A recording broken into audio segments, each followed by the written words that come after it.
બેવડી ઋતુના કારણે અમદાવાદમાં રોગચાળો વકર્યો। છેલ્લા કેટલાક દિવસોથી સવારે ઠંડી અને બપોરે ગરમીનો અહેસાસ પણ થઈ રહ્યો છે, જેના કારણે વાયરલ ફીવરના કેસમાં વધારો થયો।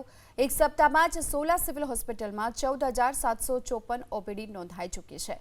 સોલા સિવિલમાં ફીવરના 670 કેસ, ડેન્ગ્યુના 8 કેસ નોંધાયા। આ સાથોસાથ બાળકોની ઓપીડીમાં પણ વધારો થયો।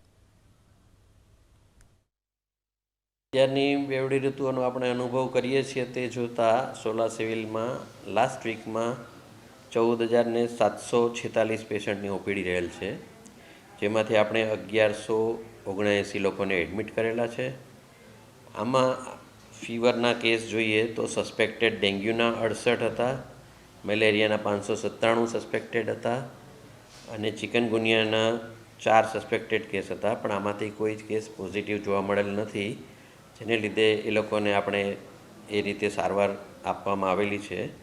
અને ડાયેરિયાના કેસ સામાન્ય આ વીકમાં 18 જોવા મળ્યા છે, ડિસેન્ટ્રીના 23 છે અને ટાઇફોઇડના 4 પોઝિટિવ કેસ જોવા મળેલ છે।